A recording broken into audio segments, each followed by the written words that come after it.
Good afternoon, everybody. Thank you for everyone that's attending, and welcome to the second engagement on commercial vehicle operators licenses. Today's going to be a little bit short. It's not going to be as long as the last one, and we're just covering the topic of transport managers. Before we get underway, for those that are joining us for the first time and haven't used Teams, just to quickly explain how to ask questions. If you're on your Teams window at the top, you should see on the top of your live window, you should see a little question mark. If you click on that question mark, you can then ask questions in the comments box. In the text box, if we get lots of the same questions, they will be responded to by my colleague Pierce, who's in the background. He'll be responding to your questions. If they don't respond instantly, we will respond to all of them during the event. We won't publish all questions because if we get 3 or 4 of the same, there's no point. So we'll publish the questions that sort of pertinent. If we don't get to answer the questions during the presentation, or you for whatever reason can't ask, or whatever tech you're on, please feel free to email me direct. My email will come up at the end, or you can email at the end of the presentation. We'll leave it open for a short period. This live event will be recorded, or is being recorded, along with the last one.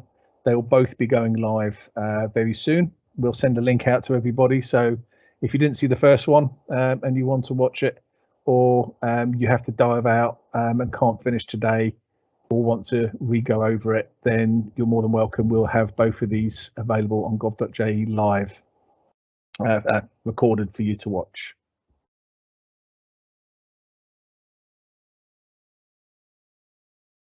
Okay, the content for today, what we'll go over is a quick review of who is the transport manager.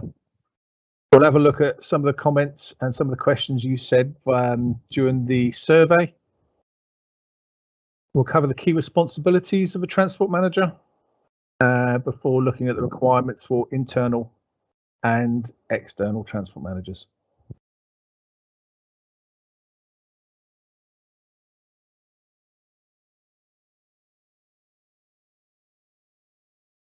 Transport manager. A transport manager must have, well, a license holder must have a nominated transport manager who is able to demonstrate continuous and effective responsibility for the management of the transport operation. This is basically a responsible, competent person. The title of transport manager is just that person that does looks after your fleet for you. In the UK, not everybody has transport managers. They have different levels of persons, but because we're not requiring certain things, we're just using that competent person name and using transport manager for that. This person can be you if you meet the requirements, or you can employ one or more persons who are competent. We won't go, and the transport manager must be of good repute. We're not going to go into good repute today, but this is a new scheme, so we don't currently see any issues arising from good repute as the scheme starts.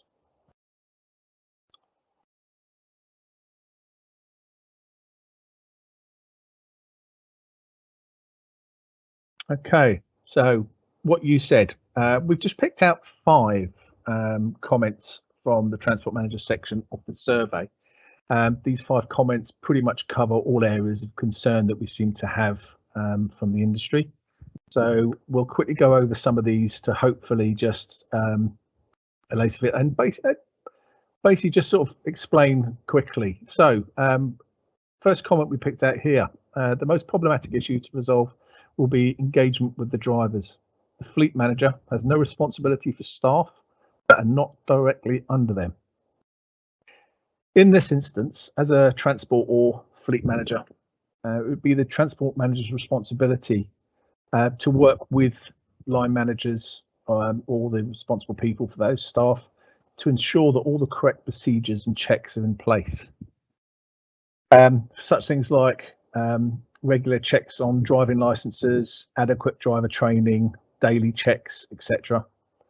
You may not have managerial control over the drivers, but as transport manager, you should have control over the processes and procedures that your organisation has in place when it comes to the responsibilities. And when they are not being adhered to, the transport manager should have the power to act. This will be in sort of the transport manager's contract. For some large organisations, this will take some time to implement, and it will be a learning curve. But the transport manager is in control of sort of the policies and procedures around that. So looking at the second comment, I am a self-employed light haulage operator. I am the only member of staff. This is probably the simplest form of license. In this instance, you already manage, you plan, and I assume undertake your own light maintenance. You do your bulbs, wipers, etc., etc., etc. Therefore, you by default are a license holder, and you're the transport manager. It's not a problem with that. You do your own daily checks. So for you, it would just be about keeping records of what you have done. So for someone that's the only member of staff, it's the process is fairly simple. Look at number 3. This means employing someone new to do it. As highlighted in number 1 and number 2 above, any company currently operating will have someone who looks after the vehicles, whether that's booking them in for the ARIs, booking them in for their servicing, regular checks on the driving licenses and such like that. This person who currently does all of this in they're technically your transport manager. Everyone operating already has someone within the organisation who looks after their vehicles. So I'd say you don't have to employ someone to do it. I suspect that you already have someone. So you already have a transport manager.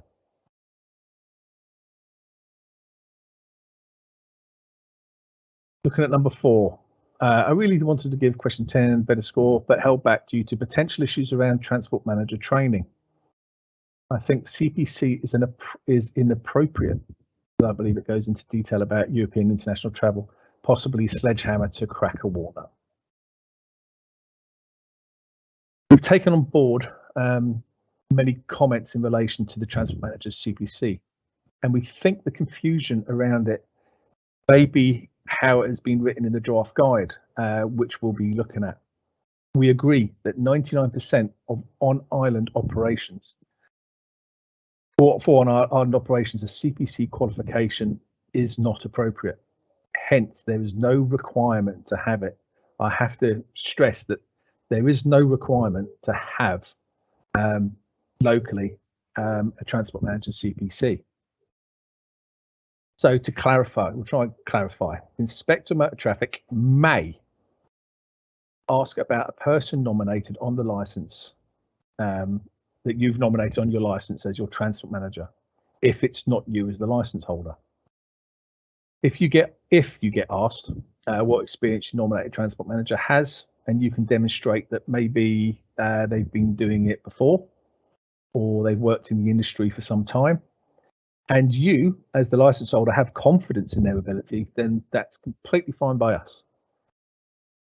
Also, so then we move on. So why did we talk about transport managers CPC? So why is there a requirement in the guide for CPCs? This requirement is there in the background. It's there to help. It's there to help both license holders and the inspector to have confidence in someone's ability. The guide, when we read the guide, it is a bit backwards. The requirement for CPC should be below the other one, so we will look into that. But I'll try and give a bit of an example why a CPC or where a CPC would become helpful. Say your organisation is large enough and you decide that you want to employ someone, and you put a job out, and you have transport manager, someone new to the island applies for the job. It would be difficult to prove that this person has experience or is in good repute. But if they had a transport manager's CPC, then then this can go a long way to giving you, as the license holder, and the Inspector of Motor Traffic confidence they are competent and have the required knowledge. So we don't know if someone's coming in fresh. We don't know if they've got good repute. We don't know how much experience they've had. But that CPC gives you, as the license holder, and as explained, and the Inspector of Motor Traffic, confidence that the person you're nominating as your transport manager is capable and is competent to do the job. So look at the fifth comment here. What exactly does the transport manager need to be trained in doing? Organising inspections, ensuring daily vehicle checks are being completed, ensuring that drivers have relevant qualifications. None of those need specific training. I would like to argue on your experience, just common sense and the ability to organise. Completely agree. Experience is necessary. I don't think that you could get someone just pluck someone out of the ether and put them in. I don't think it's wise either as your transport manager, because ultimately, if you're nominating someone as your transport manager, you know, your license, they've got your license in your hands. They're the ones that making sure that your vehicles are out there safe and sound, and your drivers are out there doing what they need to do. So we move on. So sorry, this is going to be a little bit death by PowerPoint. There's a lot of text to go through, so we're just going to look at a bit of details. So this is all stuff that's out the guide that we got on gov.je. The transport manager is responsible for ensuring that the laws relating to driving and operation of the vehicles used under the license are observed. Got to remember, a lot of this is down to making sure the correct policies and procedures are in place and that everyone understands them. License conditions are applied with. Drivers hold the correct licenses for vehicles that they are required to drive. That's just a case of, you know, I'm assuming you all do it now, but you just check your driving license periodically to make sure your drivers have the correct licenses, they haven't lost their licenses or so on and so forth. Drivers are appropriately trained for their role and the vehicle equipment they operate. This again, everybody's operations are slightly different. You might have a vehicle that has special air tipping, or it operates something that it's about how you stow the landing legs, or certain equipment on the vehicle is specialist. So that's where you would ensure that your drivers are appropriately trained for their role. If your driver's job is to load and secure the load and deliver that load, then you would ensure that your drivers had adequate training about, so they're loading properly. They understand and they know how to load and secure. It's things like that. The next few, drivers comply with speed limits, drivers comply with road traffic rules, and vehicles and trailers are not overloaded. As a transport manager, this is more about education. Once the driver's out there on the road and he decides to speed, it's his lookout. But as a transport manager, as long as we've educated, or you've educated the staff about their responsibilities, and you can evidence that, that's where we're going with that. And vehicles and trade, including hired vehicles and trailers, are kept in a fit and serviceable condition, are inspected at regular intervals. Again, that just goes on to what the transport manager would do now.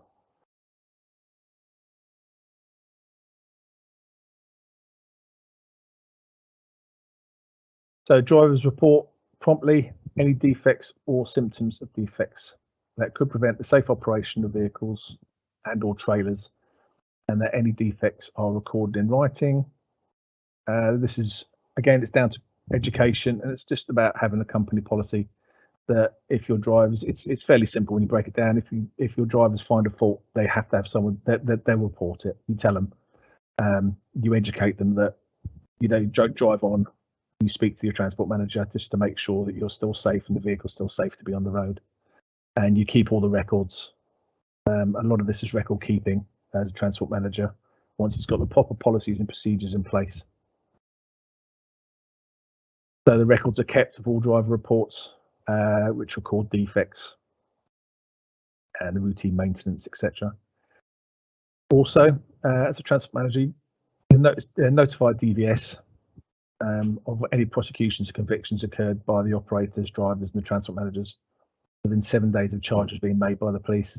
This is just to ensure that the inspector is aware of any criminal convictions that the license holder or the transport manager may have, and if there's drivers that could pull the license down in that respect. And that goes towards the good repute.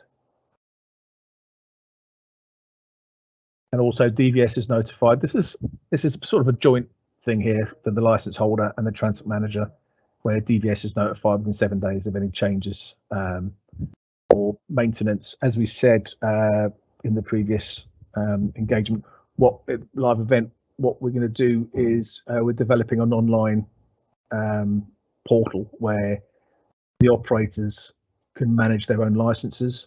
So you can, whatever your periodic safety inspection arrangements are, if you decide you can extend them or shorten them, you can do that yourself online. It won't be a case of having to write in every time you change something. You should be able to do everything online. And the change in the status of the license, easy if someone goes on disaster, will have to be notified,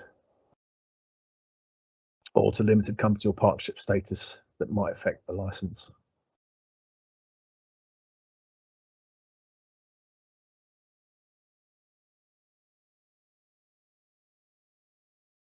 So I'll pop back a slide.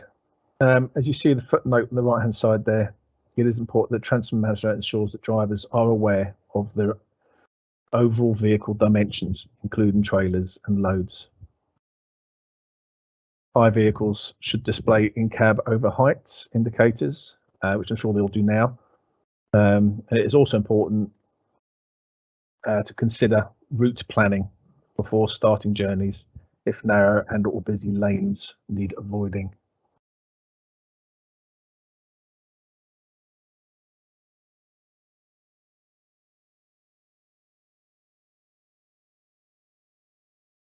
So internal transport managers, they've got to be closely connected with the operator, of course, because they're internal.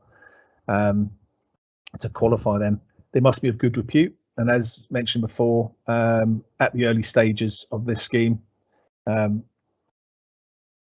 because good repute hasn't yet started, this shouldn't be an issue for anybody.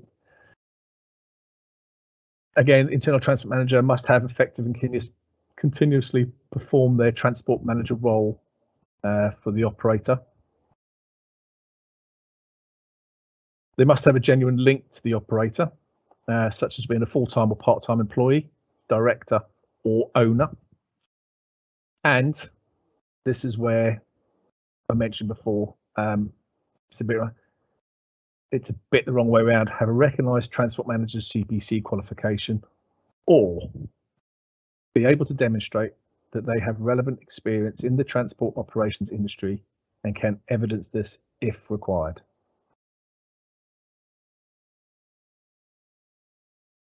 Now, there is no requirement for a transport manager's CPC in that instance. When the number of vehicles under control of a single manager exceeds 30, the Inspector of Motor Traffic may ask for more detail on how the effective and continuous control of the transport manager can be maintained.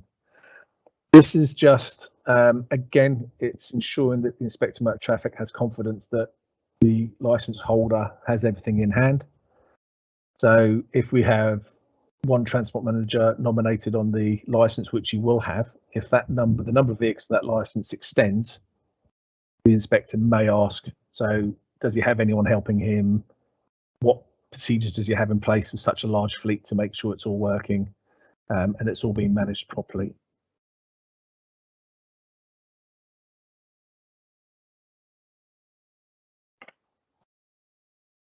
And we move on to external transport managers. Because there is no requirement for a CPC, and we believe that every operator out there, or most operators out there, will probably have someone in place at the moment. We don't see many of these, but there might be.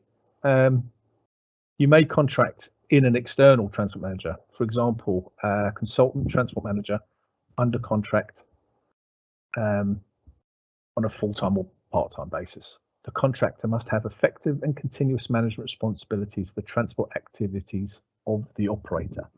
It's a little bit more difficult for external transport managers to be on hand all the time, but the same rules apply. They must be of good repute.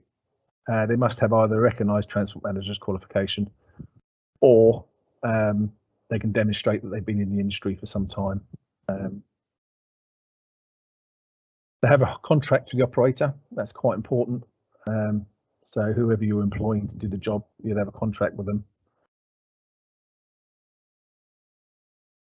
Only work on a maximum of 4 operators with a combined maximum total fleet of 50 vehicles, meaning that across all 4 operations, they cannot have the responsibility of more than 50. So if you contracted in a transport manager who was working with someone else that had a big fleet, if 2 of you had 30 vehicles each, then he couldn't be your transport manager, because he couldn't be acting as a transport manager because the fleet numbers are going up too high. And the same again, if he's already on 4 other people's, looking after 4 other people's transport as their nominated transport manager, he can't then go and be on a 5th. They can't then go be on a 5th.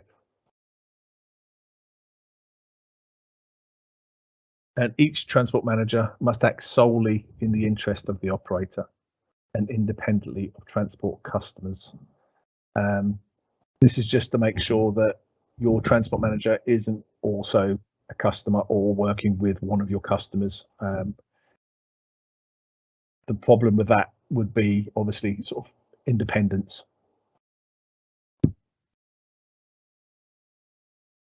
And the footnote there, the Inspector of Motor Traffic can take regulatory action against both internal and external transport managers, independently of any action they may decide to take against the license holder.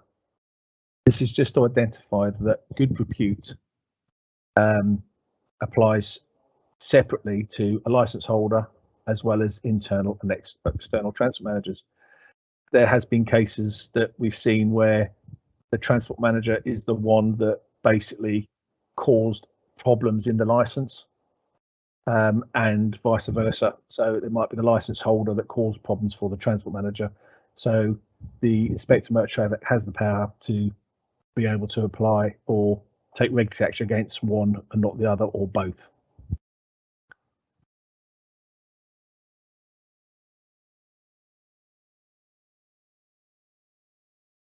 I'm hoping we've managed to answer a lot of your questions today, and clarify a few things. Please feel free to fire in the questions. We're going to keep it open for a bit.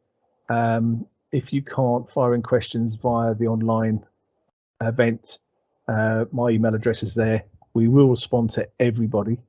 And as I said, we'll be sending this live on gov.je very soon.